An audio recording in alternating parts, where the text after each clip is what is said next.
এই ভিডিওতে আমরা কনস্ট্রাক্টর নিয়ে কাজ করব। তো কনস্ট্রাক্টরটা আসলে কি? কনস্ট্রাক্টরটা হচ্ছে একটা ফাংশনের মতোই, বাট এই ফাংশনের নামটা ক্লাসের নামের সেম হইতে হবে।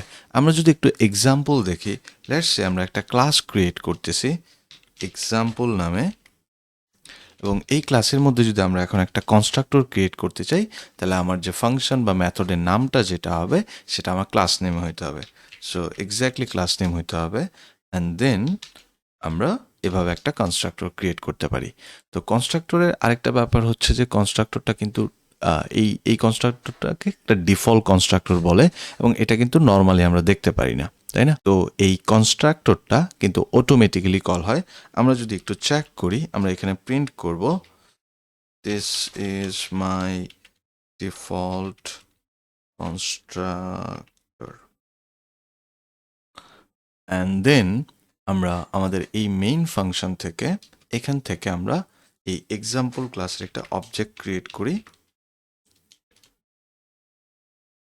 এবং অবজেক্টটা ক্রিয়েট করার পরেই আমরা দেখতে পারবো যে এই মেথডটা, এই এক্সাম্পল, এই যে কনস্ট্রাক্টরটা সে কিন্তু ডিফল্টভাবে আমার এক্সিকিউট হবে, অটোমেটিক্যালি এক্সিকিউট হবে।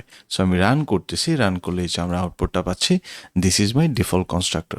আমরা চাইলে এখানে কিন্তু প্যারামিটারও পাস করতে পারি। সো লেটস সে আমার এখানে যদি কিছু ভ্যারিয়েবল থাকে, let's say string name, name নামে আমরা একটা ভ্যারিয়েবল নিচ্ছি এখানে, এবং নেমের মধ্যে ইনিশিয়ালি আমরা কোনো ডাটা রাখবো না। সো এখানে জাস্ট আমরা বলে দিতে পারি দিস ডট নেম, অ্যান্ড এইখানে আমরা আমাদের নেমটাকে প্রিন্ট করতে পারি। অ্যান্ড এখানে আমাদের এখন যেহেতু ডিফল্ট, আমরা এখানে প্যারামিটারটাকে ডিফল্ট করে দিয়েছি, সো আমাদের এখানে প্যারামিটারটা পাস করতে হবে। সো আমরা একটা নেম দিয়ে দিচ্ছি লার্নিং অ্যাপ্রোচ। কনসোলটাকে ক্লিয়ার করে আমি আবার কোডটাকে এক্সিকিউট করছি। So this is my default constructor, and এই হচ্ছে লার্নিং অ্যাপ্রোচ আমরা যেটা পাস করেছিলাম। আমরা চাইলে নেমড কনস্ট্রাক্টরও এখানে বানাইতে পারতাম, দিস ডট নেম, এবং এটাকে আমাদের জাস্ট রিকোয়ার্ড করে দিলেই হবে। সো এই যে আমরা রিকোয়ার্ড করে দিলাম, এবং এইখানে এসে এখন আমরা নেম নামে একটা প্রপার্টি পাবো, এবং এর মধ্যে আমাদের নেমটা পাস করতে হবে। সো আমি আবার ক্লিয়ার করে নিচ্ছি।